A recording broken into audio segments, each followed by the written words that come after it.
Hello everyone. Today I am going to start your very interesting topic, that is transformer. Okay.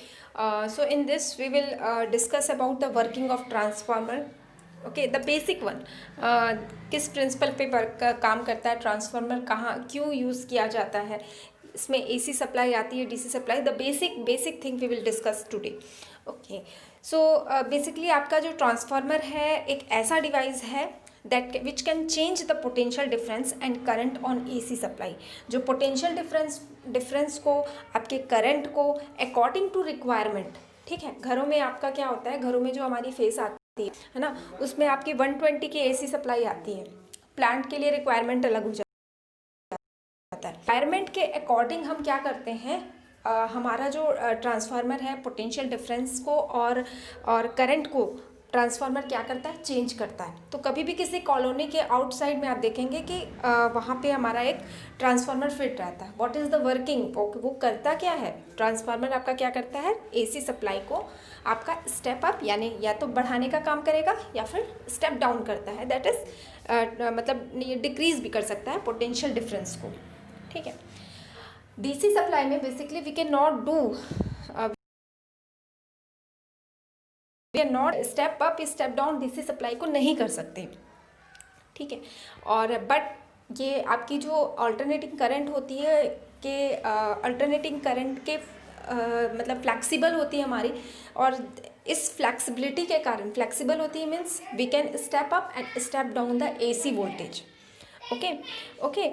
So that is the reason that we are using this alternating current all over the country.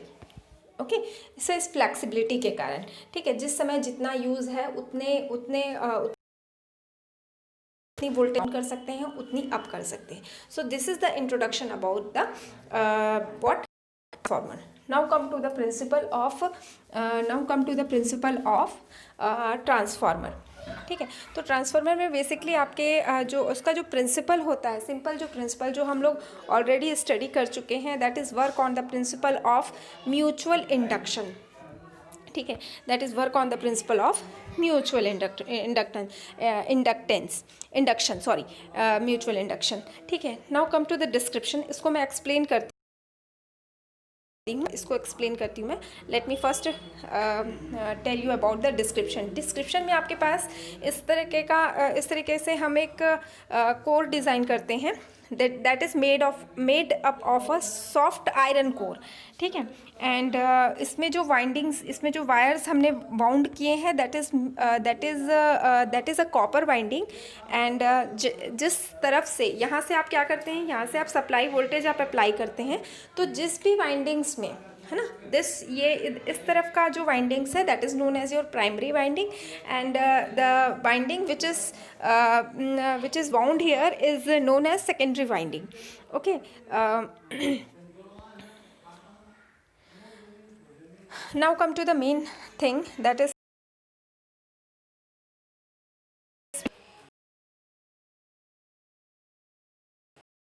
Principal of this transformer. तो basically आपकी जो alternating current होती है उसमें we all know magnetic, it is changing with respect to time. आपका क्या होता है, हमने that is change, that is a variable supply we can say, क्योंकि मैग्नीट्यूड आपका क्या है, it is changing continuously.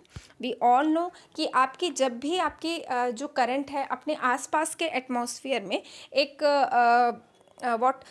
Magnetic field create करता है. ध्यान रखेंगे, है ना. अब मेरी आई चेंज हो रही है, आई के चेंज होने के कारण बी की value, that is the value of magnetic field which is created by current, वो भी चेंज हो रही है बी के कारण, है ना. जो मैंने सोलोनाइड में जो हमने स्टडी किया था, उसमें जो बी की जो वैल्यू थी that was mu naught N I.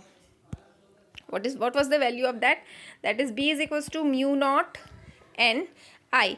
तो इसको हम इस तरीके से भी एक्सप्लेन कर सकें कि आई की वैल्यू मेरी चेंज हो रही, तो ऑब्वियस सी बात है कि मैग्नेटिक फील्ड की वैल्यू भी चेंज होगी. अब एक particular quantity of magnetic field जो कॉइल के साथ लिंक होता है ना, को एरिया के साथ हर मैग्नेटिक फील्ड आपकी लिंक नहीं होगी, कुछ particular quantity, that quantity is defined as magnetic flux, है ना, जो उससे 90 डिग्री पे आपका क्या होगा, दैट एक पर्टिकुलर टाइप की मैग्नेटिक फील्ड लाइन जो उस कॉइल के साथ लिंक होती है उसको हम फ्लक्स डिफाइन किए हैं। एंड अगर बी की वैल्यू चेंज हो रही है तो according to phi is equals to B by A होता है। सो आपकी क्या होगी, फ्लक्स की वैल्यू भी आपकी क्या होगी, चेंज होगी। ओके, सो यहाँ तक आ गया। और इलेक्ट्रोमैग्नेटिक इंडक्शन में हमने स्टडी किया था कि जब भी आपकी फ्लक्स की वैल्यू चेंज होती है तो वो एक इंड्यूस्ड ईएमएफ प्रोड्यूस करता है। तो फ्लक्स की वैल्यू हमारी चेंज हो रही है, ये आप इस तरह के, हाँ, फ्लक्स की वैल्यू हमारी चेंज हो रही है। एंड जो इंड्यूस्ड ईएमएफ की वैल्यू होती है that is minus D T.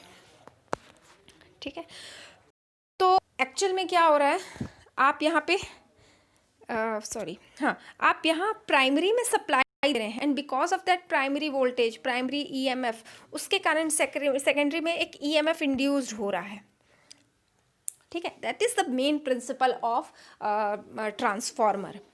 Okay, so ये है, यहाँ पे मैंने बताया आप लोगों को दिस वन, है ना, कि आपका I is equals to I naught sine omega t है। विथ रिस्पेक्ट टू टाइम आपकी आई की जो वैल्यू है वो आपकी चेंज हो रही है। आई की वैल्यू चेंज होने के कारण बी की वैल्यू चेंज हो रही है, और बी की वैल्यू अगर चेंज हो रही है तो फ्लक्स चेंज हो रहा है, and because of this reason used EMF produce हो रही है। Okay, so this is the,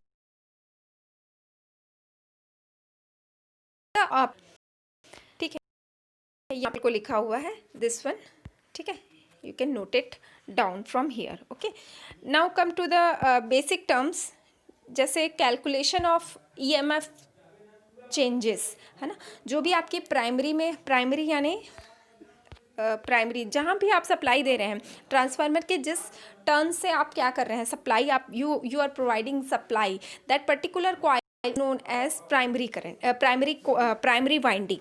ठीक है, और जिस वाइंडिंग से आप आउटपुट ले रहे हैं that is known as secondary winding. Okay, so this is primary, this is distinguish this is the difference between primary and secondary। जहाँ पे आप सप्लाई दे रहे हो, you can reverse it, it can also be reversible। ठीक है, आप supply secondary से भी दे सकते हैं। ठीक है, बट जहाँ से आप सप्लाई देते हैं that is known as your primary winding। now come to the induced EMF, the calculation of induced EMF। so यहाँ पे that equals to b by a area coil। ठीक है, b is the magnetic field generated by the generated in the soft iron core। okay, and phi is the flux। okay, तो यहाँ जो phi is equals to b by b into a लिखा है that is flux produced in a one coil। तो number of turns को अगर मैं increase कर देती हूँ, है ना, एक कॉइल में, और हम यहाँ पे जो हमने एक जो डायग्राम पढ़ा था उसमें जो आपका जो कॉइल्स हैं उसमें हमने बहुत सारे टर्न्स लेके रखे हुए थे इस तरीके से। ठीक है, तो जो फ्लक्स आपकी प्रोड्यूस हो रही है B to A that is in one coil, तो नंबर ऑफ टर्न्स को अगर मैं इंक्रीज कर दूँगी तो आपका क्या होगा, फ्लक्स की वैल्यू, हम टोटल फ्लक्स की वैल्यू भी वी कैन राइट। तो E S is equals to D five by D T in one turn. Okay, E is equals to एक कॉइल में आपकी कितनी क्रिएट हो रही है, D five by D T, ये इस तरीके का, है ना, एक में फाइव, फिर फाइव, फिर फाइव, फिर ई एस, सारे टर्म्स को हम क्या करेंगे, वो एक ही डायरेक्शन में होने के कारण सारे एडअप हो जाएंगे। तो I can write E S that is the induced EMF in the secondary, that I can write it as minus N S D five by D T, where negative sign already I have told you according to the Lenz's law. Okay, Lenz's law में उसका direction आपका क्या होता है, अपने original जो जिस cause के कारण वो प्रोड्यूस हुआ है उस कॉज को वो जस्ट अपोज करता है। तो ये नेगेटिव साइन को मतलब बिकॉज ऑफ वो डायरेक्शन को शो कर रहा है, दैट्स इट। ई एस की वैल्यू आप, दैट इज ई एस की वैल्यू कैलकुलेट कर सकते हैं, ई पी की वैल्यू कैलकुलेट कर सकते हैं, that is the induced EMF in the secondary and induced EMF in the primary. Okay, अब आपके पास इन दोनों इक्वेशंस को अगर मैं डिवाइड कर देती हूँ तो आई गॉट की E S upon E P is equals to N S upon N P. अब इस इक्वेशन से हाँ we divide the transformer into two types. First one is your step up transformer and second one is your step down transformer.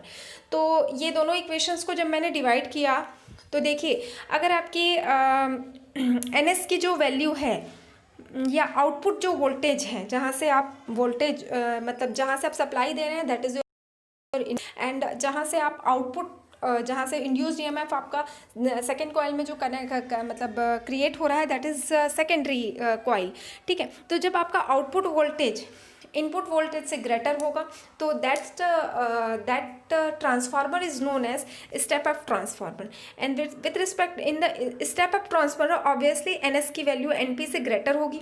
अब जब numerator greater है denominator से, तो I can write कि N S upon N P is equals to it will be greater than 1.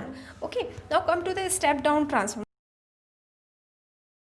It is step up transformer, यानी आपकी E S की value less than E P होगी, ठीक है, और N S upon N P less than 1 होगा। So this was all about the basic of transformer. I hope आप लोग को अंडरस्टैंड हो समझ में आया होगा। Thank you.